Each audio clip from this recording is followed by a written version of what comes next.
What's up everybody, Maran here for another weekly update. So there is a ton of news to cover this week, so I'm going to try and get through it here as quickly as I can. So the first big story this week is something that we've kind of heard rumors about, and now we know for certain. In a report on Car Advice, the CEO of BMW's M division spoke to some journalists this past week about the future of the M division and stated that by the end of the next decade, so by 2030, all BMW M vehicles will be electrified in some way. So that means there could be even some EVs, but at least hybridization will be on every single M model. And I mean, this is to be expected. I don't think this is really a shock to anyone. It's just kind of interesting they're like confirming this officially, like, yes, this is what we're going to do. Yeah, it's just the way things are going. Not a surprise really at all, but just, it really is the end of an era, and I know a lot of people have been saying that for, a little while now, but I think it really, enjoy these high revving, naturally aspirated and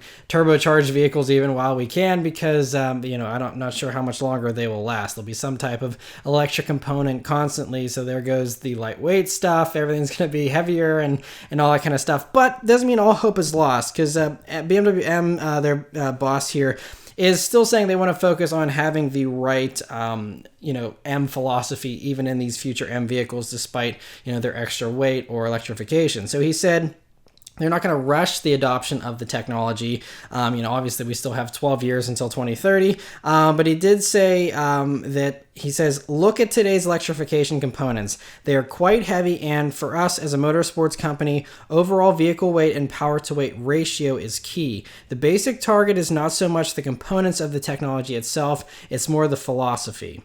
So it sounds like they're going to wait until the technology is ready, with lighter components possibly, and something that's able to deliver the type of performance they're looking for. So I think, the next few years are safe at least, but, we know this hybridization is coming. So we'll have to see how that kind of turns out here for M. But anyway, interesting to hear that. And another week, another little bit of tidbit of info about the new Supra. So, man, this trickle of information is just so tedious. But anyway, so Toyota UK actually on their official blog posted a blog post here, which is another interview with the chief engineer of the Supra at Goodwood, which was going on, a week or two ago here. And one of the questions is they asked him, even on this official Toyota blog, why it's taking so long to develop the car. And he said, we wanted to make sure it was absolutely right. And he's saying that they want to focus on, obviously it's going to have a lower center of gravity than the 86. An interesting new tidbit that I kind of guessed but wasn't totally sure of is they did confirm the wheelbase will actually be shorter than the 86. So this car will probably be smaller in every way even than the 86, even though it's kind of the big brother.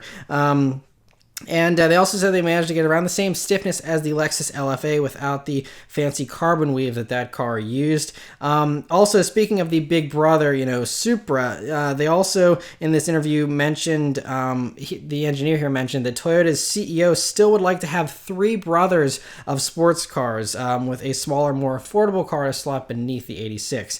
And there was the SFR concept, which was a little bit of a smaller, like a K car version that might, if something like that ever got built, it might only be for Japan, where they have these smaller little vehicles that are available, and they're all obviously much slower. I'm not sure if anyone can deal with a vehicle slower than the 86 and the BRZ currently. Everyone wants something that's faster, not the other way around. But, still would be cool, especially if it's very affordable, to bring it here. But anyway, Autocar also did an interview with the chief engineer of Toyota here about this Supra. And they were able to get a few tidbits of info about power figures out of him. So regarding torque, he said it will be on par with what we have with the F series from Lexus. So the V8 and those Lexuses makes about 389 pound-feet of torque. So I mean, if it has close to 400 pound-feet of torque from that inline six from BMW, that's a good amount higher than what the normal BMW versions put out, which would be pretty good amount of torque there. He also said the weight will be around 200 to 300 kilograms lighter than the F-Series Lexuses. And so, again, doing the math here a little bit, the RCF weighs just under 4,000 pounds, and so that would put the Supra roughly around 3,300 pounds. Now, again, that could be for that four-cylinder version that I talked about last week. Doesn't necessarily mean it'll be for the heavier six-cylinder version, but could be possible. Either way, 3,300 pounds would be pretty good. Obviously that's still a full like 500 pounds heavier than a BRZ or 86. But for all the additional power, I think most people would probably be okay with 3,300 pounds. Also, when asked about the performance, he said, "We've tried to aim for the Supra to offer an overwhelming superiority in all attributes," which I could debate, but anyway, he also says, "I believe that when it goes on sale next year, it will be the most fun to drive car in its class." Again, not sure what class, they consider it, but anyway, we'll reserve judgment until it comes out. He also said, "I think the new Supra will be the last present from Toyota to those who enjoy hearing the pleasing sound of a pure petrol engine at high revs," which is a really bombshell statement in my mind, because that means he's saying any future Toyota sports car will have some type of hybrid component. We know a next second-gen version of the 86 and BRZ has been confirmed several times now, and that is currently under development, and that would probably mean, I'm guessing, that version will get some type of a hybrid component to it. If this Supra is the last gift from Toyota, so that would be pretty crazy. If, there's some type of hybrid component in the new BRZ and 86, then this means the Supra is the last non-hybrid Toyota sports car, which really would be crazy. But again, that's the way everything is going, whether we like it or not.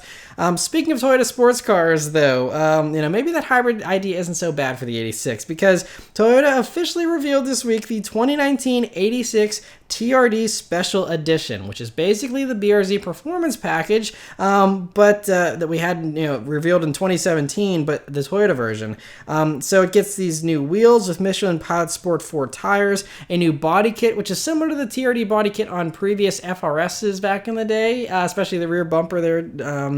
Anyway, and then it also has the same Sachs shocks and Brembo brakes as the BRZ performance package. So basically, it's just getting those same components to the Toyota version. Still the same 205 horsepower there with the manual. The price, though, is going to be $33,340, including destination, and they're only making 1,418 of them, which sounds limited production, but honestly, to me, sounds like an ambitious number, considering current sales and the fact that a lot of people probably hesitate to pay an extra premium, because even if you get the performance package BRZ, the brand new one, those are only $30,500. Now, of course, they also have their own limited expensive edition, which is the TS version of the BRZ, and that's also in the mid-30s. But yeah, and this also should be a guide to people who are saying, "Oh, I wonder how much the new Supra is going to be." Easily 40 grand. Easy. I mean, you already have special edition 86 is going for mid-30s.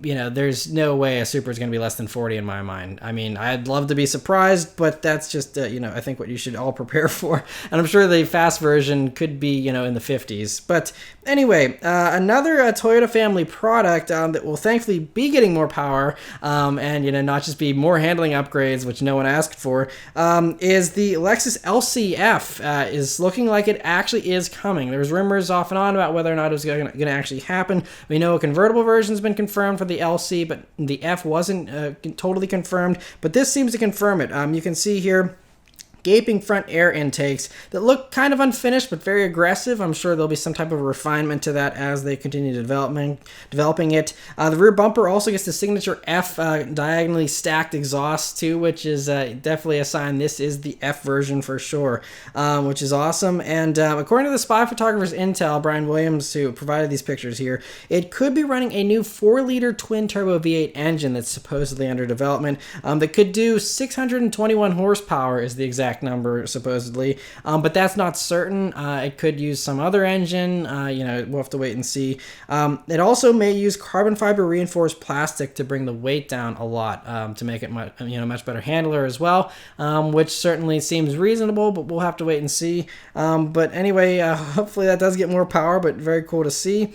Also, a high performance version of the Lexus RC F was spied testing here, and it's rumored to be called the RC F GT, and it also shows off some refreshed styling that it looks like all RCs will be getting for the 2019 model year, including these new headlights, which kind of get rid of the LED swoosh look that all current Lexuses have. So I kind of actually really like that design feature, so I'm kind of bummed it's missing that here, and I'm sure they're going to try and make it a little bit sharper here for the new RC. And according to spy reports, it sounds like it's going to be keeping the same engine and a similar power output, around 470 horsepower or so, but that should be much lighter, because as you can see, this test car has a carbon fiber hood that's totally exposed and a carbon fiber roof. So those two things alone should drop weight a decent bit, and there could be even more weight savings as well, elsewhere. That's just, the stuff that we can see. So that should definitely make it handle better, because that was the one complaint some people had with the RCF, was it felt a little heavy. I've never driven an RCF, but that's just what I've, read and seen. So that would really help and go a long way. It also looks like it's going to have better aerodynamics with a large rear spoiler, and has some larger cross-drilled brake rotors as well. And so it sounds promising, but anyway, that should be arriving sometime next year, so cool to see that. Mercedes this past week has revealed the 2019 A-Class here for the United States, and it's going to be officially over here the A220 and A220 4MATIC, which is the all-wheel drive version.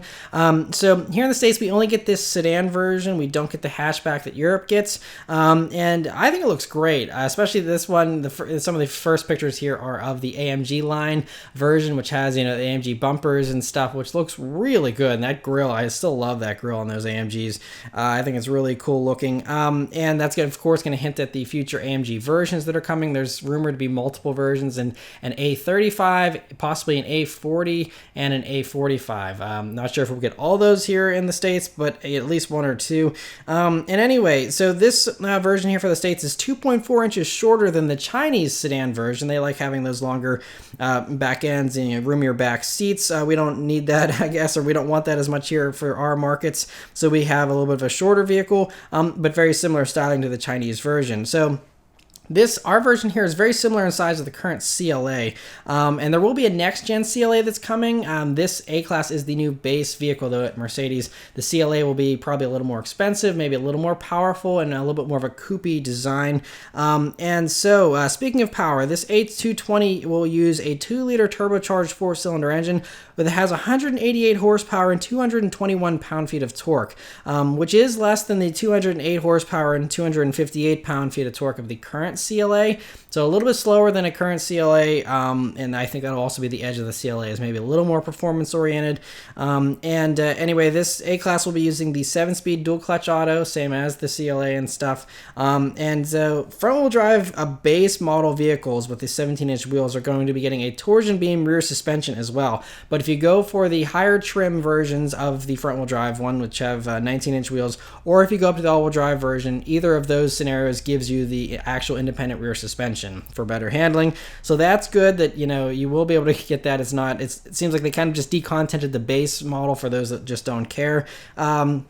Which is smart, I suppose. Inside, it looks very cool as well. I love the interior here. Very similar to, obviously, the European A-Class, which was revealed a few weeks ago. And so, we have the standard setup, which is two 7-inch screens, but you can get two 10.25-inch screens as an option, and that's what you see in all the nice press pictures here, of course, is that larger option. But this is the first U.S. car with the M-Bux infotainment system, which is the new touchscreen infotainment system that's got lots of voice commands and stuff that Mercedes is rolling out here, but I'm just so glad it is a touchscreen now. It still has a touchpad included there on the center console as well, so you can control it with that if you want, and there's also touch-sensitive buttons on the steering wheel if you want to control it through that as well. But it has all kinds of cool features. I mean, it's a really nice interior for a vehicle of this class, probably the best in its class, I would say, just by looking at the pictures here. And it's got all kinds of other cool little features, such as an ambient lighting system with 64 different colors, and obviously those screens and stuff I think are best in class. And so anyway, these are going to be showing up at dealers here in the States before the end of the year, and pricing hasn't been announced yet, but expect it to be probably in the low 30s. I think a CLA now starts at like 33 or 34. Maybe a little less than that, could be about the same price considering all the upgrades, and maybe the CLA will get a little more expensive. We'll have to see, but anyway, interesting to see that. Porsche this past week has revealed the 2019 Macan refresh, and so it looks pretty good. They're mild changes. You really have to know Macans pretty well, I think, to pick up on the changes immediately. But you can see up front there's new standard LED headlamps now, and there's also an upgraded headlight design as well, which is a little more advanced looking. And there's also in the back new full-width LED taillights now, which I personally love. I love that treatment. I think it looks so cool, so futuristic, and it also also mirrors, the brake lights now have 4 little individual dots to mirror the front daytime running lights there, which I think is a really cool look. The front bumper also gets a little more aggressive looking with more dramatic air intakes there underneath the headlights. And there's going to be 4 new colors too, including Miami Blue that you see here, Mamba Green Metallic as well, Dolomite Silver Metallic, and a color called Crayon. And that's it. So I'm guessing that's like a matte color. That would be my guess, but we'll have to see. I have no clue what actual color that would be. But anyway, interesting to hear that. Other things about it here, it's going to get some new wheel options. It has revised suspension tuning for better stability and comfort. There's a new 11-inch touchscreen infotainment system as the new centerpiece here, which is a really cool unit, it looks like. It has air vents beneath the screen now as well to make room for that huge screen. You can also get the new GT Sport steering wheel as an option, and that'll give you the drive mode dial too, that's built in with a sport response button to give you a little bit of an overboost feature, which is pretty cool. And that's if you get the Sport Chrono package, you get that overboost thing. You can also now get the traffic jam assist as part of the optional adaptive cruise control, and so that will do the low-speed braking, acceleration, and steering. So you can, kind of have a hands-off experience there, at very low speeds. Also, Porsche Connect Plus is now standard on the Macan, which I believe means Apple CarPlay is standard. I'm not sure about Android Auto, but usually the Connect is what you had to pay $1,000 for to get CarPlay, and now that's included, which is appreciated instead of charging for something that is free basically. Also, they didn't announce engine specs at this press event or whatever, but Motor One's Germany division was actually able to get the actual numbers from a Porsche spokesman who said the base Macan is still going to be doing the same 252 horsepower 2-liter 4-cylinder turbo engine, but the Macan S will be coming next year, and that does get a little bit of an upgrade to this 3-liter 6-cylinder turbo, and so the horsepower has gone up from 340 to 354, which is a nice little improvement. The GTS version hasn't been officially announced. I'm guessing that will obviously get a little more power and will come eventually. Also, there's a Macan Turbo that will of course be coming again eventually as well, and that will be getting the 2.9-liter twin-turbo V6 from the Cayenne S and should have about 440 horsepower whenever it arrives, which I think is about the same as the current Macan Turbo Performance Pack version. So I'm guessing there will be an even greater performing version eventually with more power, but so that is very cool to see, and I personally really like that refresh. I think that's a really well done job there. And other Volkswagen Group news is Audi. Just about every week Audi has a new reveal. This week it is the Audi 2019 Q3, which is actually again another really nice new look. This is all new, this new Q3, not a refresh, completely new from the ground up. And I really like the looks of that. I think that looks really cool. Not quite as out there as some of the brand new Audis like the Q8. I think this is a little more conservative, but looks really good. It's actually larger too. It's 3.8 inches longer, nearly an inch wider, and has a 3-inch longer wheelbase as well. So that means it'll have a roomier interior, but they didn't actually give any numbers for how much roomier the actual interior space is. But they did say the cargo space has been improved by 2 cubic feet in the back there with the seats up. So that's a nice improvement. Also inside, you can now get Audi's virtual cockpit is available, and there's also a top infotainment option, which gives you a 10-inch touchscreen that has no MMI controller that I can see, which is huge. So it's just a normal touchscreen. They're all coming around to realizing touchscreen is easier. I've been saying this for a while now, and I'm so glad the controllers are being ditched in favor of just a simpler touchscreen system. They're kind of, I guess, picking up on other manufacturers like FCA and Ford who just have simple infotainment systems that work well. So that's great. I think the standard infotainment screen is like a 7-inch touchscreen, which still should be good. I'm not sure which ones get CarPlay and which ones don't.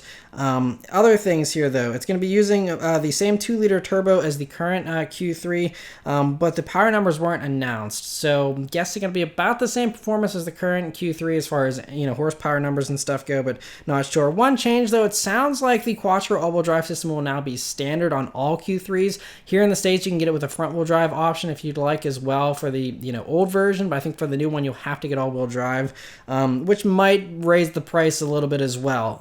So expect this new Q3 to be a little bit more expensive than the old one, I'm guessing. Yeah, they're all going to be getting the 7-speed S-tronic dual-clutch automatic as well, and they're going to be arriving in Europe this fall, but no info as far as US availability or pricing, but I'm sure we'll probably be getting it maybe early next year is my guess. Anyway, interesting to hear that. Another little Audi blurb real quick is they did reveal pricing for the 2019 A8 this week, and that's going to be going on sale in the fall here in the States and starts at $84,795, and that's with the turbo V6 that does 335 horsepower and 369 pound-feet of torque.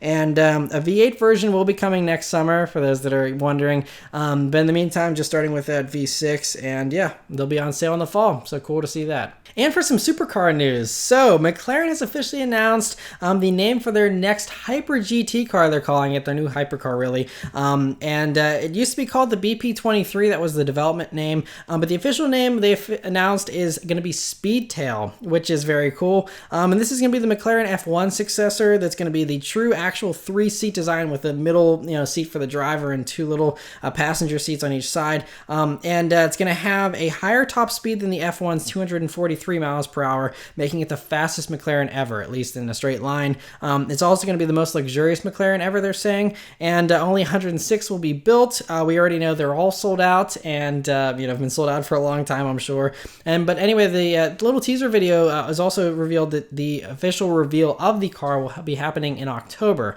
So that's very cool to see. Lamborghini this week has also officially announced the name of their new high-performance vehicle, the Aventador SVJ, which we've heard rumored. That stands for Super Veloce Jota, which is, the Jota used to be like the racing versions back in the day. And so that's what SVJ stands for.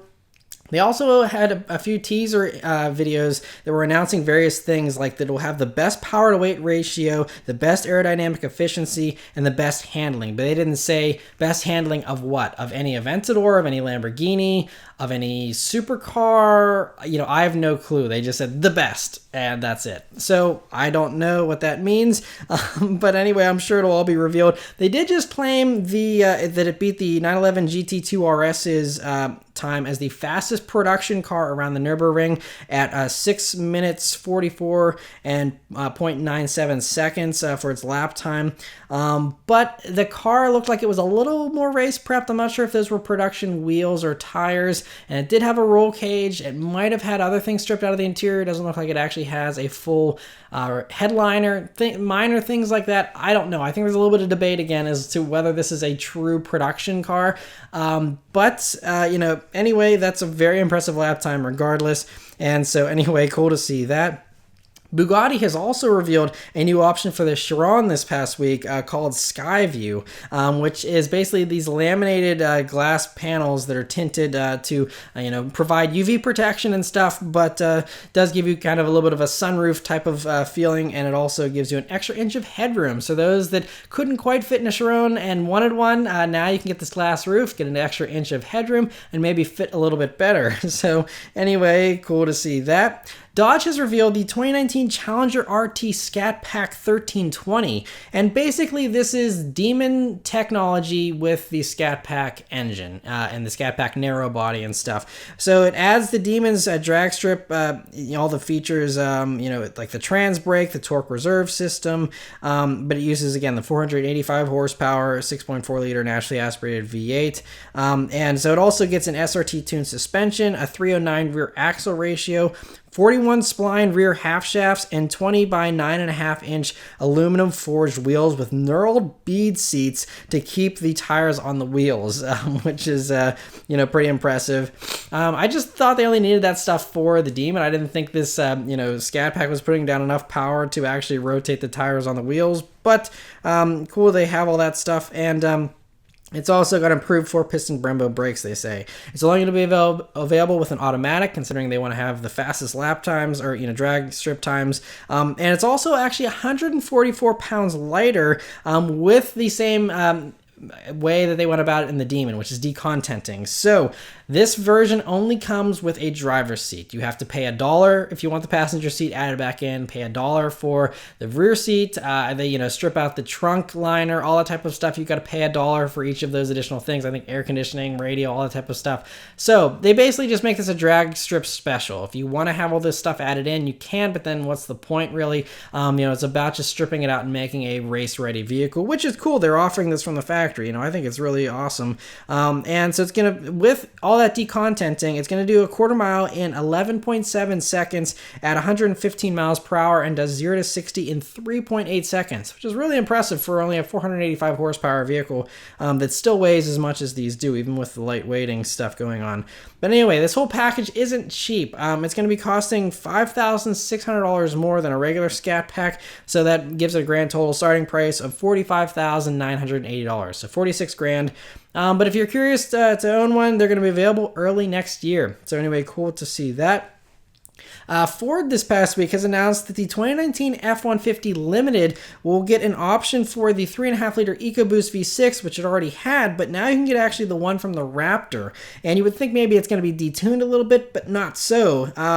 Previously it was like 375 horsepower, but if you get this option for 2019 here, you get the full 450 horsepower and 510 pound-feet of torque like the Raptor does. And so that actually, I think they're trying to get bragging rights back in this 1500 class of truck, because it now is the most powerful 1500 class truck on sale with more power than the Chevy V8. So I think it was about getting this bragging rights, and they're like, look, we already have this Raptor engine. Why are we keeping it out of the regular F-150 and losing out on, these bragging rights, I guess? And so they're offering that, and that's really cool because, some people want the power, but they don't want to, be jumping sand dunes and stuff, and so they're fine with just a regular F-150, and so it makes a lot of sense. It would have been cool if it was a Lightning package or something like that, but, this makes the most sense since everyone, wants the loaded up trucks these days. Anyway, these are going to be available late this year. And there's some cool news this week from Road and Track, who spoke with Aston Martin's chief engineer at Goodwood last week. And he's quoted here saying that a manual version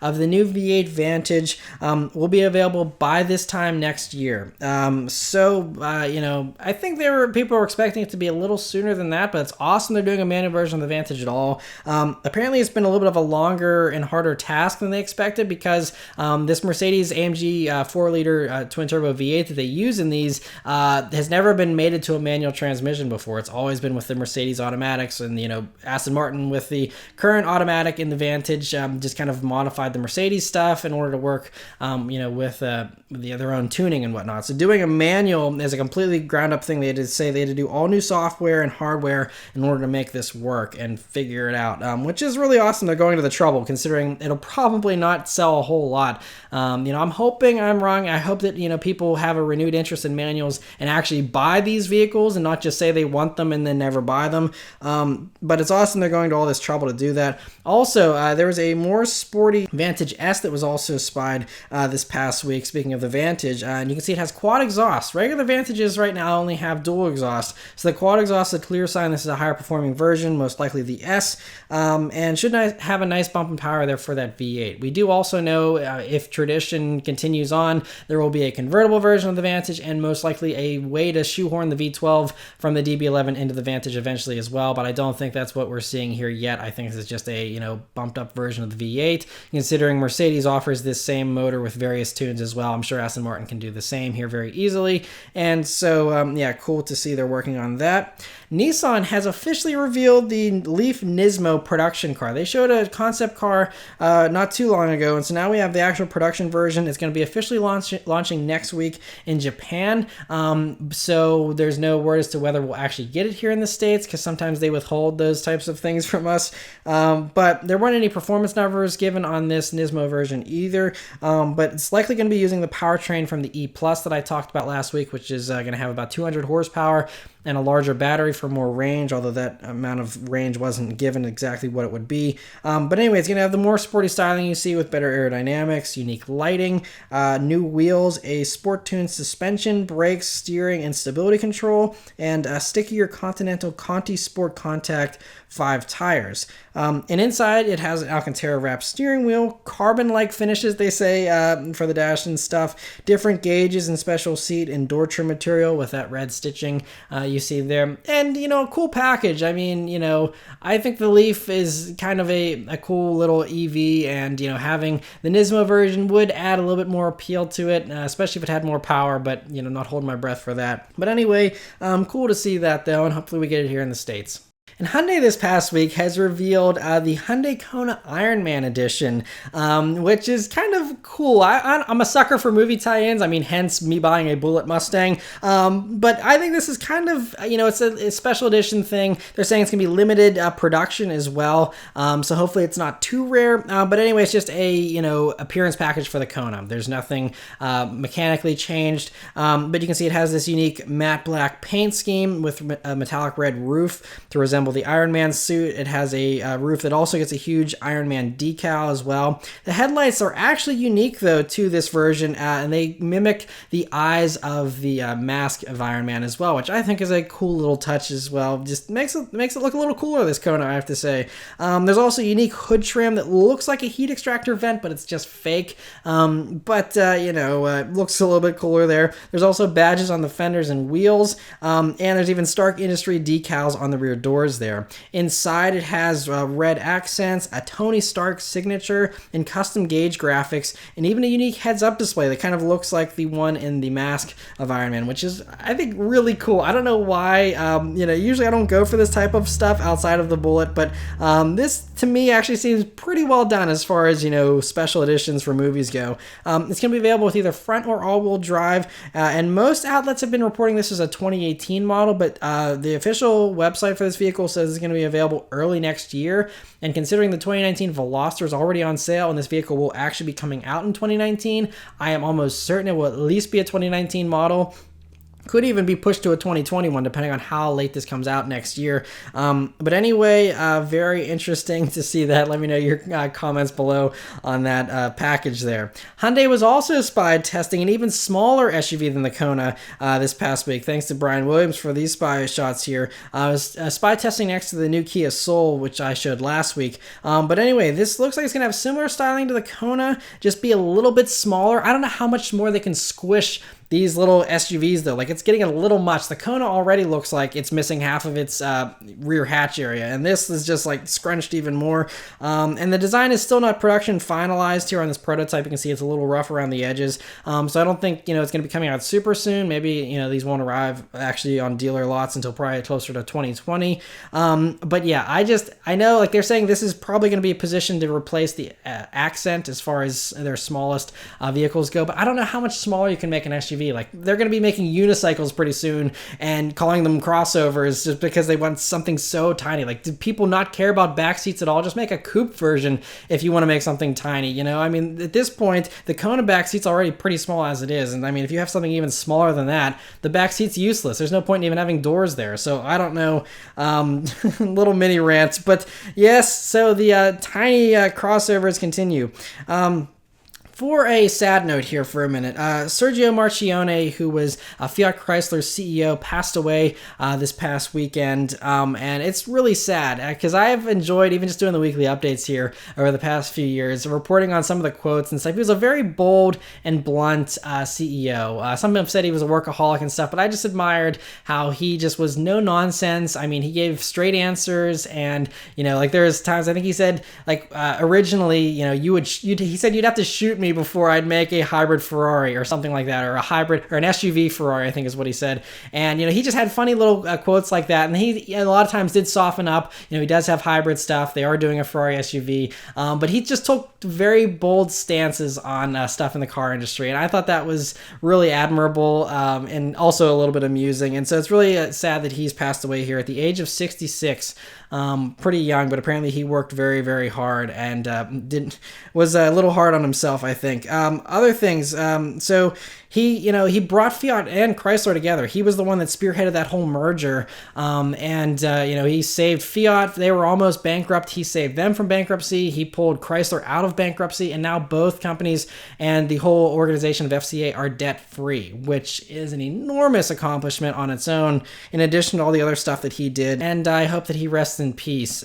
So Mike Manley, who was the former executive, the CEO of Jeep and Ram brands, is now the CEO of FCA, and a last-minute kind of very spur-of-the-moment thing, because everyone, there was no issues with Sergio until like over the weekend. They were like, there were complications from surgery, and then boom, he was gone. And so it's kind of a quick shake-up here within FCA, but it sounds like Mike Manley will be a great guy for the job as well. So anyway, sad to see that, but not to end on a sad note here. The last story from this week's update here is that the Detroit Auto Show has officially announced that they're moving the show from January to June starting in 2020. So the 2019 one will still be in January here, this coming January, but the following year it will be starting on June 8th, I believe, is when they're going to be starting with the press preview days in 2020, and it's going to have lots of outdoor stuff, which they illustrated here in these pictures. So yeah, they said they wanted to position it so it was, well after the New York Auto Show in April, but before all the fall auto shows that happen, in Europe, and then the LA Auto Show in November and stuff. So I think June's a really great time, and that's also before everyone kind of goes on vacation and stuff. So, should make for a good time, I think. Really well chosen date there. And so anyway, cool to see that.